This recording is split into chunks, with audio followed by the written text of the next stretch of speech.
Welcome to The Hot Dish. Today we're talking about something pretty disturbing and very personal. But we know that if it's happening in our family, chances are it's happening in yours too. And that's teens struggling with mental health and even going as far as contemplating or dying by suicide. We want to say right off the top that if you know someone that's in crisis, please call 988 Suicide and Crisis Lifeline. You can dial or text 988. Trained crisis workers are available to talk 24 hours a day, 7 days a week, Heidi. Nearly 50,000 Americans died by suicide last year. Unfortunately, a 2.5% increase, according to the Centers for Disease Control. The World Health Organization designated October 10th as World Mental Health Day, and we want to mark this moment to tell you about our nephew, Brady Prochnow. We're trying to pretend we're young, but the truth of the matter is he's our great nephew, which tells you something as well, folks. The person who knows him the best is Bobby Prochnow, and she would be our niece. She married our nephew, Michael. Bobby, thanks so much for coming on the show. And, just know, everyone, this conversation is going to be about suicide. Thanks, Bobby, for joining us. Can I just say this, Bobby? You are my hero. You have handled this challenge so well, and you have offered so much hope to so many people. So I know it's not easy, but we hope that the reach of the One Country podcast can also help other families. And Bobby, I get to add that you already were my hero just for marrying Michael. That was a step in and of itself. How you doing, Bob? I'm good, thanks. Thanks for having me. I appreciate it. Brady Prochnow is someone that's near and dear to all of us. Bobby, why don't you give us a little rundown of just exactly what happened? So we have 4 sons, and Brady is the youngest of those. Brady's always been kind of like a people pleaser, sort of a happy-go-lucky kid, always up for anything, always a smile on his face. And so when this happened, it was shocking for all of us. Brady is 17 now. He was 16 at the time, which was just a few months ago we're fresh off of this. Yeah, this is still pretty raw for us. But in March, Brady tried to take his life. We had known that he had been struggling for a good year or so prior to that we knew about. We had sought counseling for him. He had been seeing a therapist.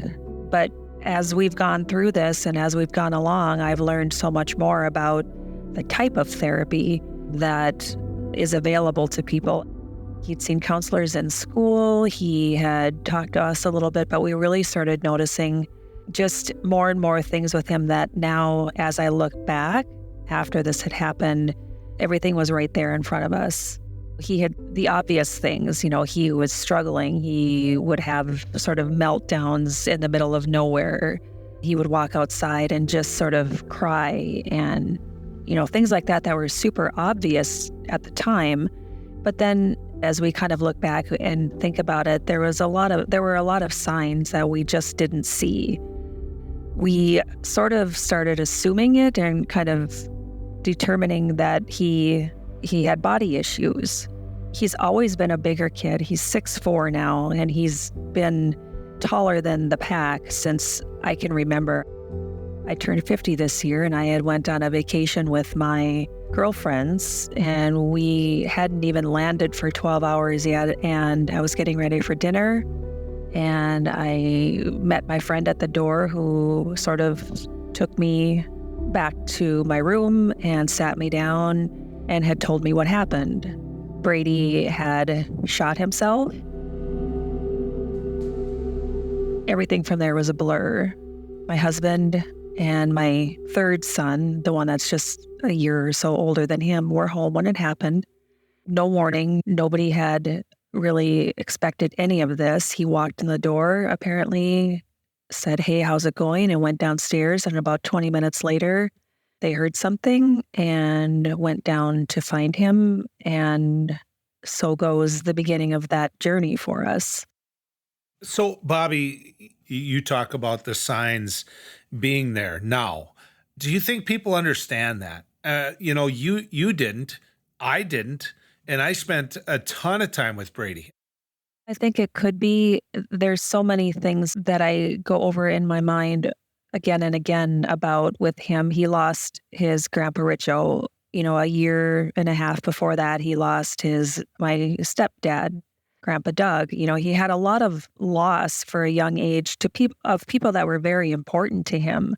He's a big kid and he feels big. His heart is huge, and I think that might have been part of what he was struggling with. And even if it wasn't the thing, it might have been something that just, helped tip the scale a little bit for him. Mental health, suicide, ideations, those things, there's no type. There isn't, it's the bad kid in town, or it's the smart kid, or there isn't a type for anybody that can feel this way. And I think that's the hardest thing for us is I have always been I feel big too. And that's something that's always been in the back of my mind. My kids are hunters. My whole family is hunters. We have the means necessary around us all the time. But I always sort of just trusted that my kids knew better. We had someone who took their life that was close to us down the street just last Christmas. And, we've always talked pretty openly about these kinds of things with our kids, that if there's anything ever wrong, if there's something you can't come to us for, go to so-and-so. And we had always heard from them, I would never do that, Mom. Of course, Mom. I know, Mom. I love you, Mom. I would never do that. And sure enough, sitting thousands of miles away, and it happens. And it was the most difficult thing I've ever gone through and am going through. But I am in a special club. I'm in a unique club where I get a chance to do it all again and do it better, and do more. I go from blaming myself a lot to how would I have known? How could I have done anything differently? But the truth is, when someone is feeling the way they're feeling at that time, it's like I had written it. It's just whatever it was at the time was just bigger than him. And there wasn't anything that anybody could have done. It was something he decided to do, whether he had clarity on it or not. I think the most important thing that you've said so far is don't make an assumption that this can never happen to you. There isn't a type. There isn't, those are the bad kids, or those are the kids who are using drugs and alcohol, and those are the kids who attempt or die by suicide. The one thing I want to talk to you about, Bobby, is the fact that you have been so open about it. You had a CaringBridge site. Last time I checked, I think you had over 500,000 visits to that site. And it was friends of friends, people you didn't know, and you can tell that by the comments, who were so grateful to you for your being so candid and open and aware of the struggles that so many, especially moms have, but so many families have. Your voice is so profound and so loud in support of families who are struggling with mental health and struggling with suicide. How has that changed your life, Bobby?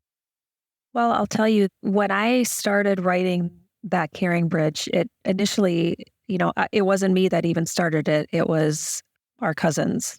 They had started it for us, the girls. So they helped me out that way. So then we could just get a broader reach. So I had started writing out just updates, like, here's how he's doing today. This is what we're struggling with today. When I first arrived at the hospital and our family came together, we didn't expect him to live. We really didn't. At the time that I came home, I was assuming I was coming home to organ donation and keeping him alive until I got there. And so when we got into the hospital, it was more of that for, I don't even remember the first few days. It was just, we don't expect him to wake up. We don't expect him to move. We don't expect him to, breathe on his own. All these things that were happening and I was being told and we were being told. And it was so much on my mind. And someone had given me a notebook. I think my sister had given me a notebook just to sort of write things down that the doctor was telling us, because I wouldn't be able to comprehend it probably very clearly. and I could come back to it. We have a lot of great resources in our family that were translating things and talking me through things. And I started the Caring Bridge site just to, first and foremost, give updates on how he was doing. But then it kind of, as I was writing things down from things that I was being told, I would just have random thoughts that would kind of pop through my head about questions to ask, or maybe just how I was feeling. When I was on the plane to come home, I wrote pages of things on the hotel notebook that I brought with me, and I was just writing and writing and writing.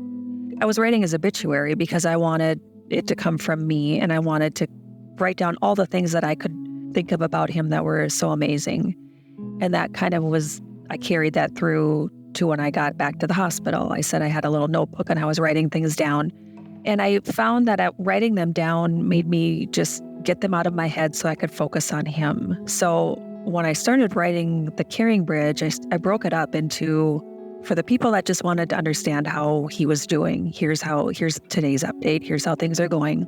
And then I added a section that was just like, okay, here's how I'm feeling about this, because it was just a way for me to get things out of my head and things that I wanted to share with everybody about how amazing he was that didn't really have to do with how he was, progressing. So I separated those things out. And those are the pieces I think that people they tell me anyway, that they sort of started identifying with maybe, or relating to. I've had a couple people that have told me, like, when you wrote that, that's exactly how I was feeling, or that's exactly, like, you could have been talking to me about myself. And I wasn't writing for anyone other than myself. Selfishly, it was just sort of to get things off my chest, like I said, so I could focus on him. I spent days and nights there, and in the middle of the night when all you hear is machines and you can't fall asleep, it was just the time for me to sort of collect my thoughts until I could get up enough energy and enough within me to start again the next day.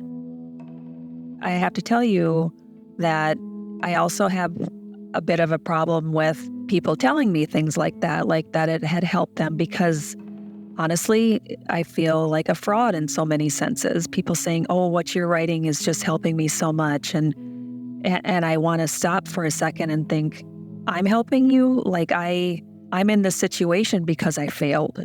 I feel like I failed. How can you be telling me that I'm helping you? Because if I had done my job, he wouldn't be here. We wouldn't even be talking about this. But again, I have to just be joyful about the fact that I get to do it again.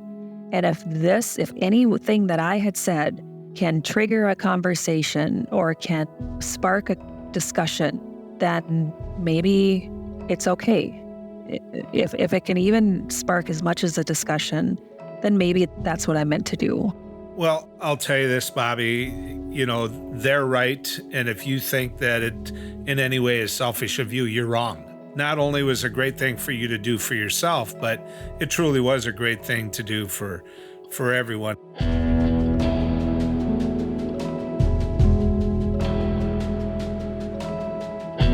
When I got there, I have always enjoyed a very, very close relationship with my nephew, Buddy's dad, Mike. And so one of the reasons I tried to get there as quick as what I could is because I needed to see him. I just needed to talk to him. And he was going through all those emotions that, what could have I done? What did I miss? How was I at fault in any way, shape, or form? And so I think it was important for all of us to talk to each other about that, because I did too. I mean, Buddy used to come down the hill where I live, and that winter he would live in my fish house, for a couple of days at a time. We hunted together all that fall. I mean, we always spent a lot of time together, and I kept asking myself, Bobby, what did I miss? And so when I got to the hospital, one of the things that I thought it was my job to do was to talk to Michael about organ donation. It was to talk to him about, there might be a time where you have to give up this fight. And it was amazing to me that, number one, you knew that. You guys knew that. Number two, that you hung in there, because both those things don't always go together, Bobby. No, and I think this is one of those situations where I look back and even now I think everybody thinks it will never happen. How many times have you said that to yourself? Like oh, that'll never happen, or thought that that'll never happen. And here I sit, and it's just like one of those things when your mom would tell you not to do something and then you just do it because you have to find out the hard way. That's what this feels like. I appreciate the fact that when I was on my way home, it took forever. I remember looking around the hotel room and all I saw was every friend I had in the room on a computer or on a phone trying to get me a plane ticket home, which was so difficult. And then when we had our connecting flight, I turned around in an airport and there you were. There you were with Sue. And I can't even tell you, that was the closest thing to home that I had at the time. It was what I needed right at that minute. It was just unfathomable to me to not be with Mike and with my family when this was happening and so far away. I kept thinking things like people sometimes say to me, like, oh, you have 4 boys. How can, how do you do that? And that kind of thing. And I think to myself, I do it just like everybody else does. And that's how that goes. But that phrase hit me like a ton of bricks. Oh, you have 4 boys. And all of a sudden I don't. How do I go on without being able to say that? Or, with my mom witch hug that they give me 2 on each side, how is life ever going to be the same? My daughter has frequently said when she has a baby, she wants to ship the baby home for you to raise for the first 6 years because you've done such a great job. And, you can't look at your boys and not realize the wonderful job that you did. The fact that in this tragedy, they have not missed a beat. They have been there for you. They've been there for Brady. They've been there for each other. It's just such a source of pride. But people are probably now wondering, where is Brady now? What do we know about him? What's the outcome going to be kind of long-term? Well, we came back home from the rehabilitation facility in June. And so we've spent the summer just he's gone through therapies. He has speech, occupational, physical, mental health therapies we've done all summer. And he had to have neurological assessments to determine as to whether or not he could return to school. He's got some deficiencies yet, but going back to March when we were told he was probably never going to leave his bed to now, we've since moved for no other reason than it was always sort of a dream for us to be able to get a chance to live on the lake that we, grew up on and our kids grew up on.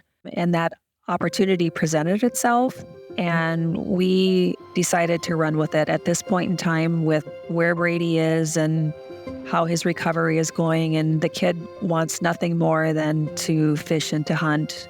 And now we can do that outside our back door.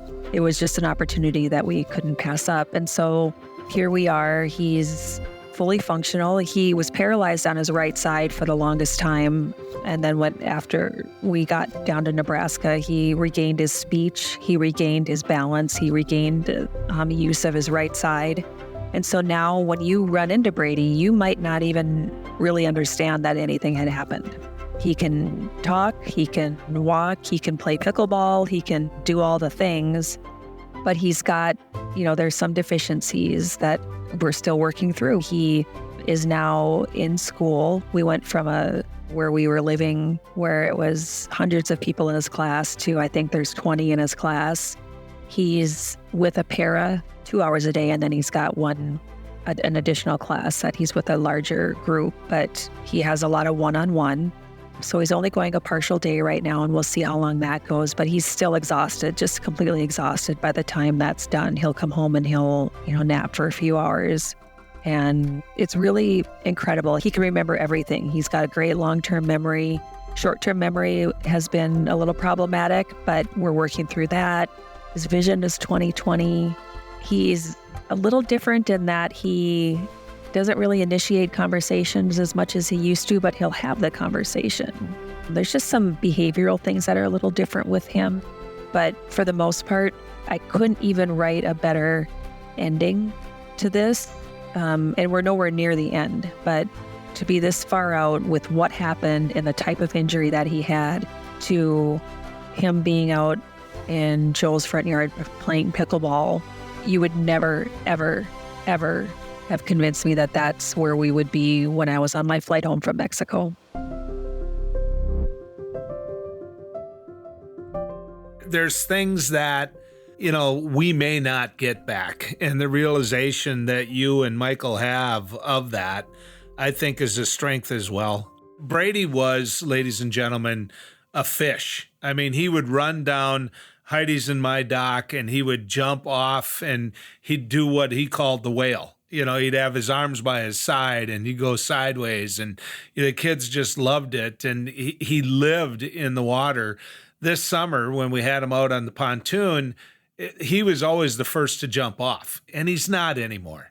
And, someday I hope he is. And I think things are going to go slow. I mean, Bobby, I've seen him eat things that I'd never seen him eat. He's a vegetable guy now, every now and then. And so some of that's just different. And it's going to take some getting used to by not just his uncle, but his friend Joel. And I think that part of it is his brain injury. There's some aversions there. And there's also some things we have to be considerate of when it comes to how impulsive he is. He's just not keen on all the same things he was before. And that's okay. But a lot of it still is also just recovery. He's got, BBs in his head. He's got things he's doesn't want to see himself, things he doesn't want to think about, things he can't do from now on. He's got, he can't have an MRI. Maybe he feels like it's something he shouldn't get his head wet. I don't know, but there's just some abstract aversions that he has now that are just interesting. And him, he was, 260, 270 or something like that. And throughout this process, he lost 40 pounds. And I still go back to all of the things I worried about before, the body issues. Is that going to be a concern to him? Is he going to try to maintain that? How active is he going to be? He used to be strong as just an ox. He wasn't a big muscular guy, but boy, there was a lot of mass to that kid. He'd just go and, pick somebody up over his shoulder and drag him along. Well, now he has trouble lifting a 5-gallon bucket, but it's okay. It's all these things that we just have to get used to, and he has to get used to. It's a new normal, but the recovery isn't over, and there's a lot left in him. I think a lot of fight left in him, and I can only hope that he will continue to fight and work towards being who he is now. Well, Bobby, I mean, honestly, I can't say to people who were supportive, some of who are listening, number one, really visit the Caring Bridge site. It's Brady, Brady, Prochnow, Prochnow, and the posts are still up. And I think if you are feeling alone as a parent in some of your concern about your child and whether this is a problem for your child, there's a good site there. But you can also use the hotline and call 988. And this goes to a particular kind of policy problem, which is we don't have enough mental health workers in rural America. We don't have enough in Fargo, North Dakota. So we've got to follow through and get that mental health workforce working again. And so I want to just thank you, Bobby, for telling your story. Brady's journey is not done yet, but he couldn't be loved more. And I know you feel this way, Bobby. Thank you to everyone who said a prayer for Brady, everyone who sent good wishes. His recovery truly is a miracle. And we don't know why some families get miracles and some don't, but we did. And no one, as far as a parent, could deserve it more than you, Bobby. And everybody, remember, 988. If you're struggling, if you know someone who's struggling, reach out, get help. Join the movement to get more mental health services into America, particularly rural America, where we are lacking in the help that so many families need. Thank you so much for listening. To learn more about the work of the One Country Project, visit onecountryproject.com. And if you like the hot dish, or even if you don't, write us a review. We can take it on Apple Podcasts or wherever you get your podcast. And to support the important work that the One Country Project is doing to elevate the needs of rural America in Washington, please visit onecountryproject.com/give. Thank you so much, and we're going to see you in a couple weeks.